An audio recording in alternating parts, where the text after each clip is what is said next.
Hi and welcome to my chess channel on YouTube. Thank you for visiting it. Thank you very much. I appreciate it.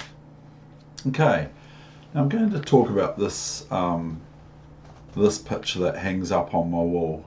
It's not a normal picture, but I've spoken about it before. But I do want to clarify here that why I have this particular game of chess that I played in 2007 is to say to myself that I've got it up on the wall because it's a bit of an achievement. Okay, now the person I played, International Master Russell Dive, is a really fantastic sports person from New Zealand chess, and that's one of his major qualities.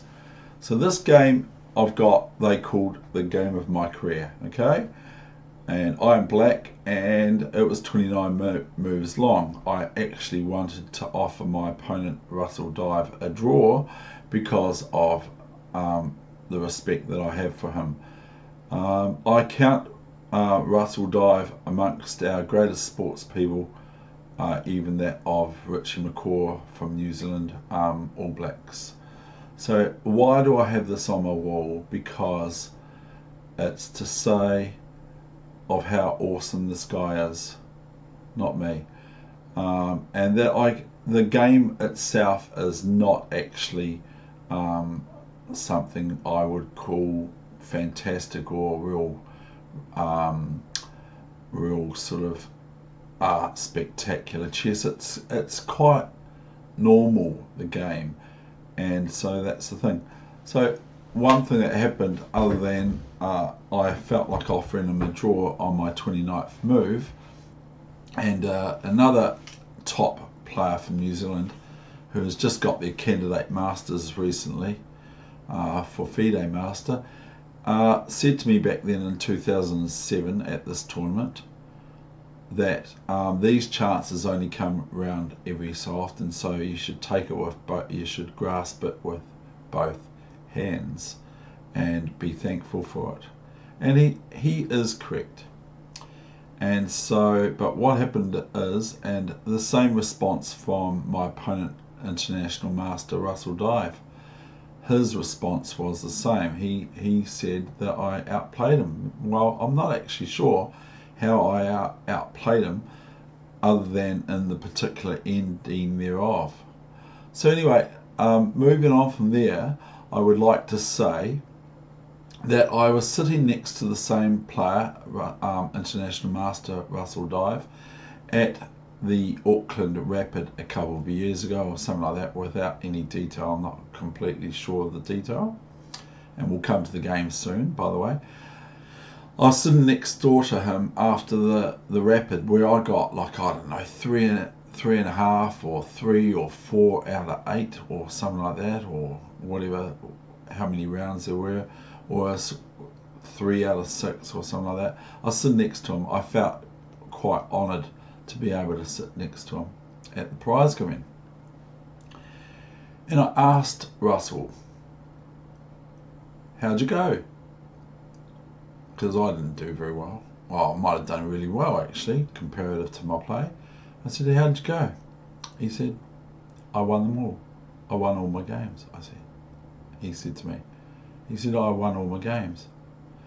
But I wasn't, and so, oh, okay, I've got to pause. I can't pause this. Hi, Luke. I'm doing my interview at the moment. Oh, okay, mate. Did you have anything you wanted to tell me, just for 8 minutes, 10 words? Yeah, I'm going. I haven't got to the bank, but it's nothing personal. I would just rather do something when I'm with you, but I can put some money on. Oh, don't worry, mate. I'll talk to you later. Okay. And, Sorry about that. Yeah, talk to you, mate. Okay, thank you. I'll talk to you soon too, Luke. Bye. That was a word from my sponsor. Yes, sorry for taking it, but I thought I'd better take it. But that is another great person, because like I'm not it. I don't consider I'm it. I'm a very good chess player, but I'm not the best chess player around. So that's the thing. But if it comes to lightning chess, I'm not too bad. I hold my own against most opposition, but not grandmasters. So what I'm saying is that he was at that tournament at the completion, before the prize giving was commencing.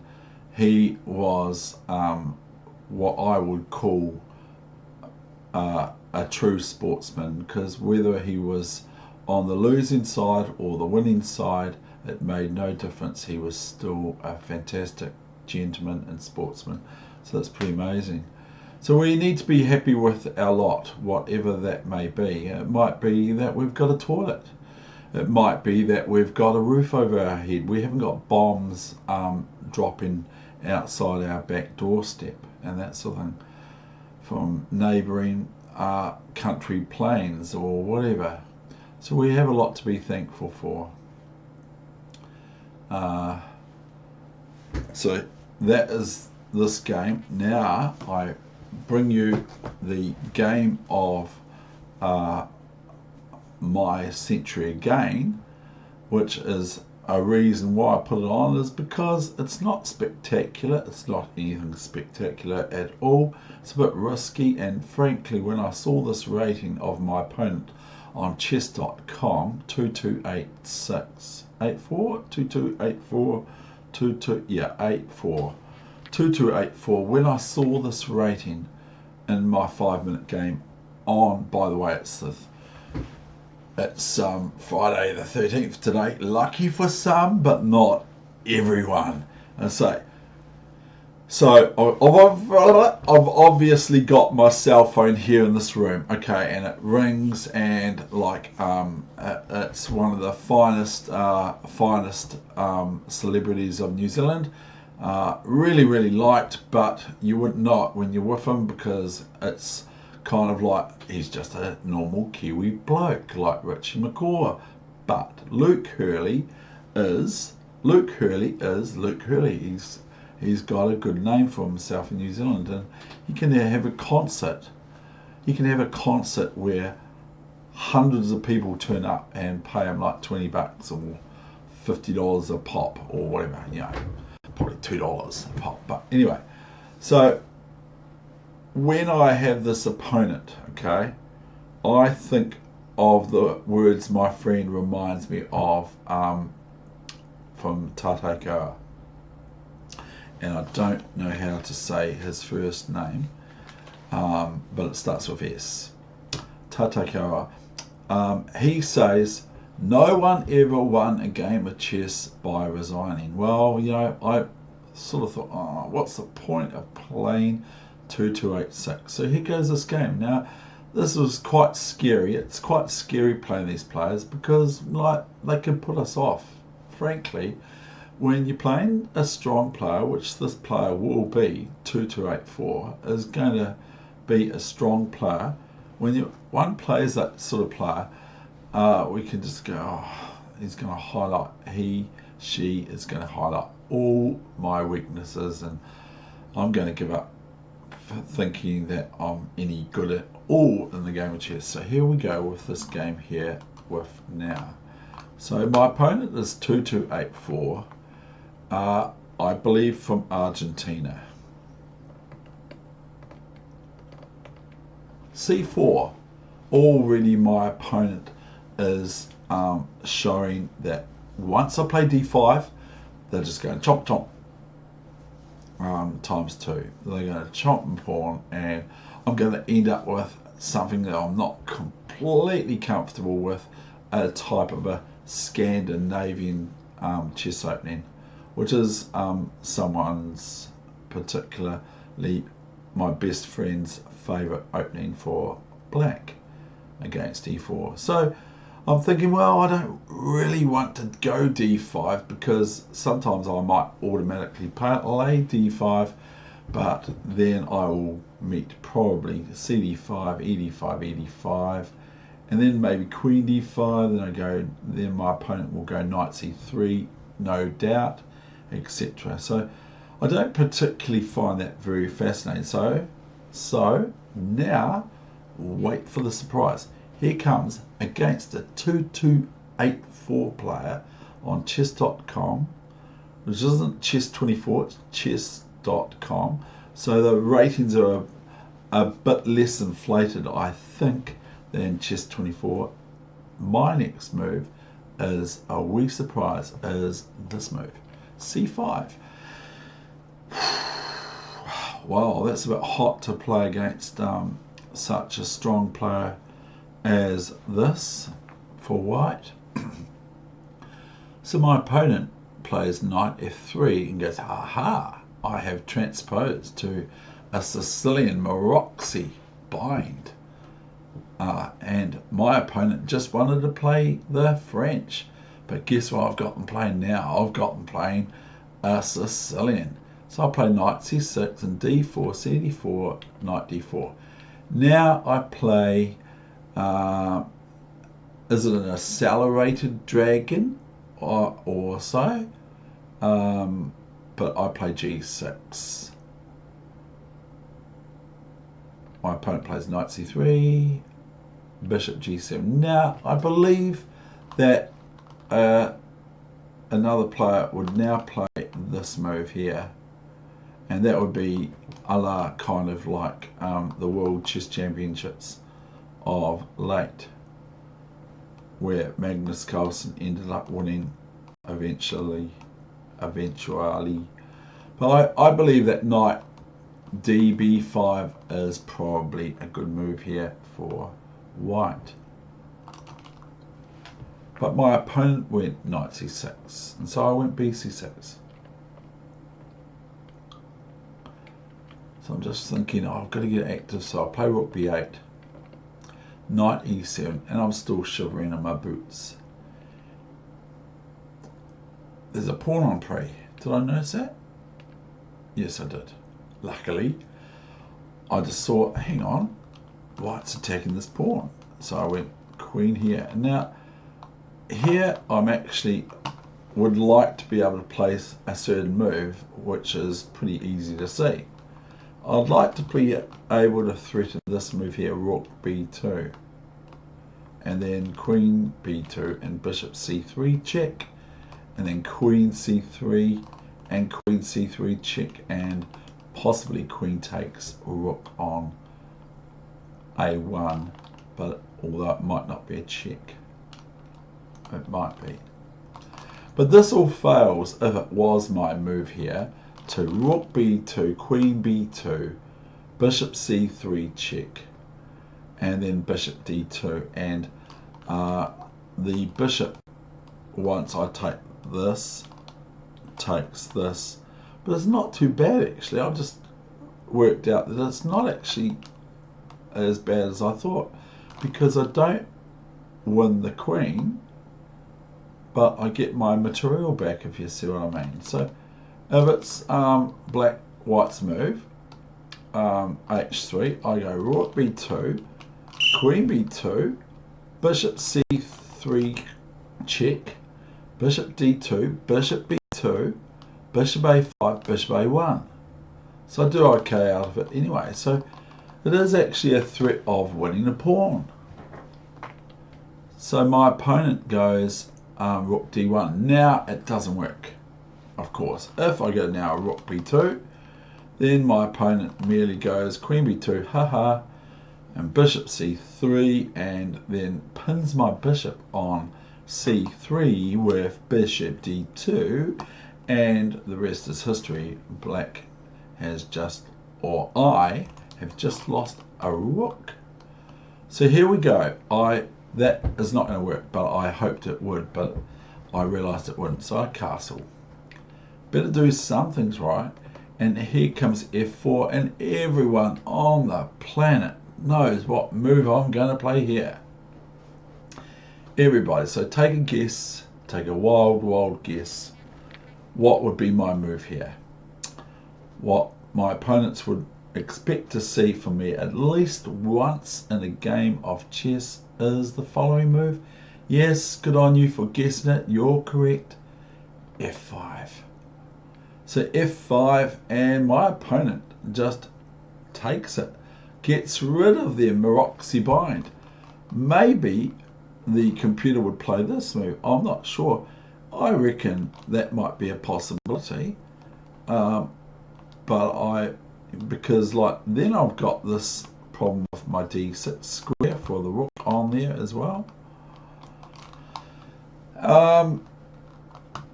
Not taking or moving it is an option. Maybe white played bishop d3. I'm completely wrong. I thought that white took you on f5. I shows you how much I remember. So I liquidate this Maroczy bind setup of whites, which is the c4 and the e4 pawn here. I liquidate that by removing the e4 pawn. Okay, now comes d5, cd5, cd5. I've still got to get you out. Okay, I quite like you down here, but I get a little bit tangled up. I go bishop f3, my opponent goes bishop f3, and I go knight f5, and guess what? Guess what? There's no phone ringing, but guess what? I have to give some money to that guy. I'd like to give some money to that guy, but guess what? I've had higher opponents than this rating, and I've had reasonable positions against them, but then I've gone and lost.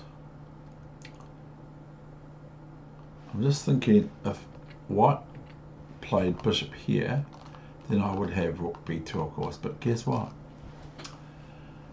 There's a blunder of mine coming up in time trouble, and guess what? My opponent was in big time trouble too. So, and we're not talking about a pawn or a bishop or a knight, we're talking about a rook. One of these things. It might be that one, or I think it was the F rook, which in the old days people knew which rook was which. So anyway, Friday the 13th today of September, lucky for some. Okay, so here comes bishop d2. Now let's get on with it. Knight d4, of course. Of course the horse is going to go to d4. I haven't yet promoted my bishop to glory by playing bishop a6 or something, which seems to look like that's where it wants to go, especially for preventing castling. I play knight d4, pardon me, and my opponent plays queen a4, which is just about the only move, because like I have read quite a bit of the Sicilian Dragon and accelerated Sicilian Dragons, but I cannot sort of for the love of the game of chess recall the analysis or anything like that. So here we got queen a4, and I've got the intimate, so important that this intimate, so which I'm saying incorrectly according to the Germans. This in between intermediate move is actually a capture. Usually an intermediate move is not a capture, it's a quiet move in the middle of a whole lot of myriad of captures. But in this case it's a capture, and it's very important that it is worth a check, because if it wasn't worth check, then of course this wasn't check, then queen takes queen would be quite nice for white. But because it is a check, it gives me opportunity to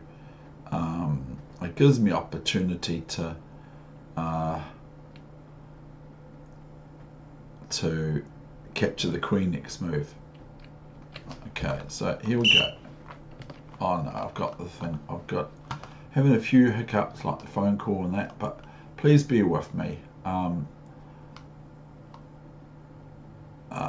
Open and database.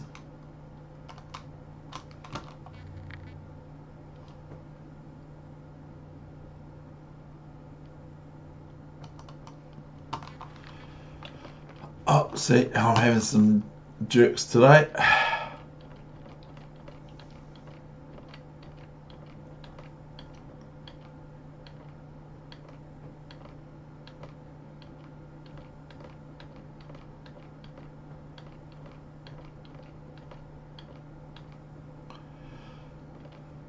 Now, so this is knight f3 check, and so white responds with, of course, gf3. Now, instead of going queen a4 and that sort of thing, possibly still good, I play bishop c3, which is obviously removing the protection of the queen, so it forces the queens off, which might or might not favour my position black. But once I take this pawn, white's got 3 pawn islands, I've got 3 pawn islands, but obviously these pawns here, I'll use the word that Judge Rinder does not like in his courtroom, obviously. These pawns are isolated and doubled, okay? So they're a little bit of a problem for later on maybe.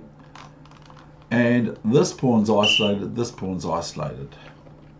So rook c1 and I go rook a2, picking up this other pawn. So now white's got 2 pawn islands and black's got 3 pawn islands. Bishop b4, I have to move it off the square. I cannot go rook f4, of course, because if I go rook f4, then I have rook c8 as the computer shows you. So play rook e8. Bishop c3.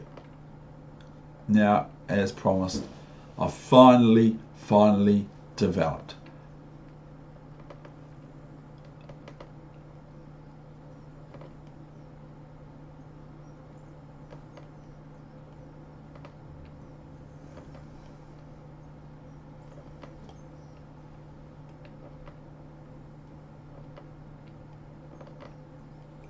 And as promised, also here comes the problem for the day is I could have lost my rook, but it's not yet. It's coming up later on.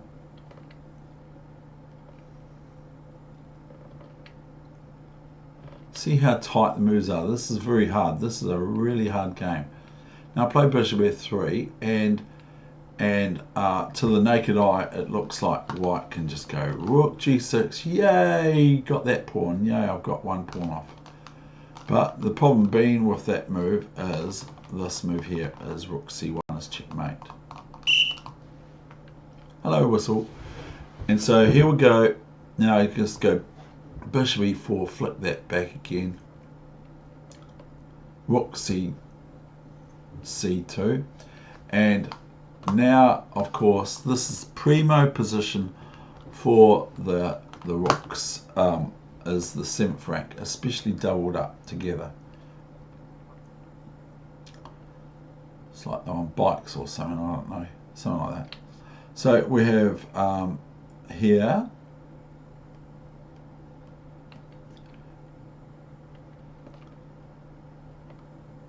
check.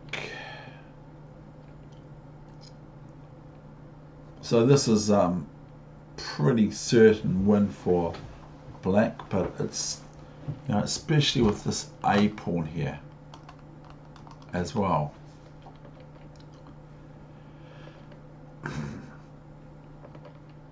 Rook h1, and here comes my move soon.